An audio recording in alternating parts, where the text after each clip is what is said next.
Vamos a cerrar este segundo enfoque hacia Ads and Media con Carlos Pérez. Carlos Pérez es una referencia del mundo publicitario, presidente en BBDO Argentina, comenzó hace más de 20 años en Casares Grey, estuvo al frente de la transformación, podríamos llamarla revolución también creativa de esa agencia, la llevó a convertirse en una de las 3 más premiadas y reconocidas de América Latina. Es abogado también, publicista, y es uno de los creativos argentinos más destacados y reconocidos de los últimos años. Les pido un fuerte aplauso para Carlos Pérez, que cierra la segunda parte de esta charla. Carlos, te dejo esto. Hola, ¿me escuchan? Sí.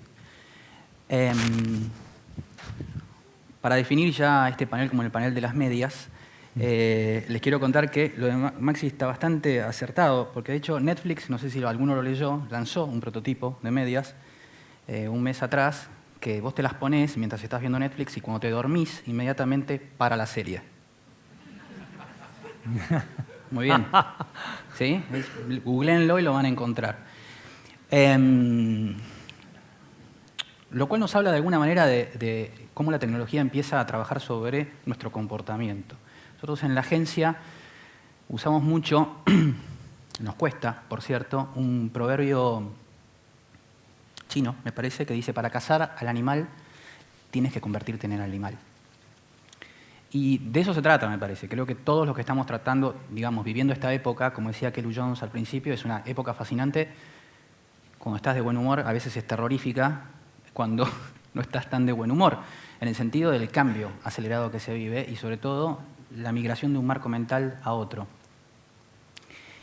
Kelly también me parece que decía la idea de no es lo mismo el consumo de un contenido cualquiera sea en un desktop a un celular. Básicamente es como si yo les dijera que porque juego hockey sobre césped me voy a creer que soy un genio jugando al hockey sobre hielo. Básicamente. O sea, a poco que entre, si nunca patiné, me voy a caer y voy a tener nociones desde primero cómo dominar mi cuerpo hasta la velocidad del juego. Esto es lo mismo. Comunicar en un desktop no es lo mismo que comunicar en un celular. Básicamente, por lo menos para nosotros, y como yo no hablaría tanto de comunicación publicitaria o de marketing, sino creo que en general se habla mucho de 2 fenómenos, que es el jaw-dropping y el thumb, ¿sí? El thumb-stopping, ¿sí? La idea de la mandíbula, ¿sí?, batiente, ¿sí?, y la idea de generar contenido que pare tu pulgar, ¿sí? Esto es algo fundamental. Nosotros pasamos de querer generar contenido, siglo XX, cualquier tipo de contenido, pero pongámoslo en nuestro caso, el que hacemos todos los días, contenido publicitario, un contenido que lo que trataba de hacer es impacto, ¿sí? Impacto. Mirá eso. Y hoy el contenido está acá, y fundamentalmente pasa por un pulgar. Como decía Paula al principio, todo está manejado por los pulgares. Esto tiene que ver con las vueltas que va generando la tecnología. Esto en algún momento seguirá existiendo o no, no lo sabemos. Un fotograma, como decía Maxi al principio, es un fotograma en la historia, ¿sí? Pero la verdad es que todo se maneja así hoy. Todo se maneja así. En Japón hay una tribu, los viejos definen a los jóvenes como la tribu Oya Yubi Sedai, que es la tribu del pulgar. De hecho, hay estudios que hablan sobre la idea de la participación del pulgar y de los ligeros cambios que está produciéndose el pulgar en nosotros. Porque era, hasta hace poco tiempo, el pulgar había caído en desuso. ¿Sí? En nuestra evolución, al principio, el pulgar era muy importante para agarrar, ¿sí? Lo sigue siendo el del pie, de hecho nos da el equilibrio. Y sigue siendo importante porque nos manejamos verticalmente, y ahora vamos a ir a eso. Pero había perdido desuso, y a partir del zapping empezamos a usar el pulgar. Mucho. Y ahora lo usamos para scrollear. ¿Cómo paramos ese pulgar? Todos nosotros. Para convertirte en un animal tenés que convertirte en un animal. ¿Cómo paramos? ¿Sí? Lo que pensamos nosotros es, para que por lo menos, a ver, esto... bueno. ¿Cómo funciona eso? La experiencia nuestra del scrolling, ¿sí? ¿Cómo funciona? Ustedes scrollean cualquier plataforma, tenemos mucha información, formato vertical, tenés que ponerla así, en un flow. El scrolling para nosotros es bastante parecido a la experiencia de una bolilla girando. ¿Dónde va a caer? Gira, gira, gira, gira, gira, gira. Nuestro pulgar es la bolilla y para. ¿Por qué para? Pero primero, es esto, es un scrolling. Nosotros consumimos información así. ¿Y dónde para? ¿Cómo hacemos un contenido para que este pulgar pare? De acá a esto, a una mano. Hay que generar contenido ahí. Esto es fundamental, ¿sí? Lo primero, parar el scrolling, la experiencia de uso. Por lo menos hoy, en este fotograma que estamos viviendo. Bueno, fundamentalmente creemos nosotros que el gran concepto es que el impacto ya no importa tanto como la generación de curiosidad. Un ejemplo básico, y ustedes lo podrán ver en cualquier consumo, por ejemplo, de contenido y no de contenido, pero vamos a algo que se está viendo fundamentalmente en periodismo. Yo hace 3 días abrí hay un sitio que se llama Boing Boing, que básicamente es de ciencia y tecnología, muy interesante, y el titular era, que lo vi en Facebook, era ¿por qué las paltas nunca deberían haber existido? ¿Sí? En realidad, abocados. Vieron que la palta en Estados Unidos le dicen abocado. Según las genéticas, nunca no deberían haber llegado a la era actual. Por supuesto que cliqué y fue a un video muy bien explicado en 2 minutos de por qué las paltas sí vienen de México y en realidad las comían y las semillas. Yo decía, eso básicamente estimula la curiosidad. Nosotros hoy nos estamos manejando más por curiosidad que por impacto, ¿sí? Fundamentalmente en estas plataformas.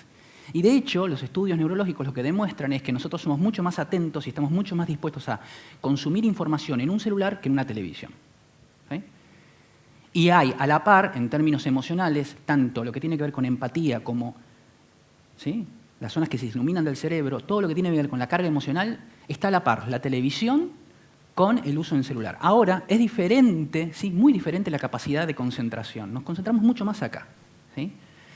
Y la generación de curiosidad es lo que estamos haciendo. Nosotros estamos trabajando en la posibilidad de estimular curiosidad más que el impacto. Porque en ese scrolling yo tengo que detener, algo me tiene que capturar la atención. Y fundamentalmente es mucho más valiosa la curiosidad que el impacto. Para ir finalizando, todo un nuevo mundo se está manejando a este nivel. ¿Cómo relatamos una historia? Bueno, la relatamos completamente diferente. Esto es hockey sobre hielo, ya no es hockey sobre césped. ¿Cómo contaríamos nosotros un diálogo de 2 mujeres adentro de un auto? Plano horizontal, ¿sí? Las vemos de frente y las 2 se miran y hablan. Lo vemos. Millones, tenemos en nuestra imagen, en nuestra cabeza tenemos esa imagen miles de veces. Sin embargo, lo vamos a tener que empezar a contar así, ¿sí? Y vamos a consumirlo perfectamente. La gran pregunta que uno cabría hacerse es, nuestra vida es horizontal. De hecho, nosotros tenemos 2 ojos así. Como dice un chico en la agencia, no tenemos 2 ojos así. Tenemos 2 ojos así. Y nuestro campo óptico es de 180 grados así, ¿sí? Nos movemos de esta manera. Lo que trae el celular es la posibilidad de manejarnos a nivel vertical. En ese sentido, quizás estaríamos yendo un poquito en contra de lo que es nuestra capacidad de entender, ¿sí?, la vida como seres humanos. Pero de hecho lo estamos haciendo a nivel vertical. Esto para nosotros, publicistas, es empezar a manejar un lenguaje completamente nuevo. Lo estamos aprendiendo, ¿sí? Por ejemplo, manejar y filmar todo con márgenes de seguridad al costado. ¿Vieron los márgenes de seguridad? Son esas barras negras que ustedes ven cuando ven en el cine, que ven que está un poquito más horizontal. Bueno, no empezamos a manejar así, contar de esta manera, ¿sí? Y para, de alguna manera, finalizar con la curiosidad. Amy Odell, que la citamos bastantes veces con Conejo, es una directora periodística que trabajaba en BuzzFeed. Para mí, el gran sitio que ha entendido todo esto, en términos de comunicación y de la generación de contenido en esta era, ¿sí? Luego se fue a Cosmopolitan y es una directora periodística hoy actualmente de Cosmopolitan.com y en 6 meses llevó de 5 millones de visitantes únicos a 25 millones de visitantes únicos el tráfico a Cosmopolitan.com, ¿sí?, al sitio. Y le preguntaban a ella cuál era quizás la clave de todo esto. Y ella decía que lo que primero había puesto en la sala de generación de contenidos, no de redacción, sino en la sala de generación de contenidos, era una simple pregunta que estaba colgada en la pared y era, ¿postearía esto que estoy escribiendo en mi muro? Es así de simple. ¿Postearía esto que estoy escribiendo en mi muro? Y yo creo que eso es nuestro trabajo hoy, por lo menos como comunicadores. Esto que voy a producir como contenido, ¿yo lo postearía en mi muro? ¿Lo haría compartible? La pregunta que quizás habría que hacerse es, ¿detendría mi scrolling? ¿Pararía mi pulgar sobre eso? Creo que desde ese lugar es donde se empieza a abrir la idea de poder construir contenido. Nada más, gracias.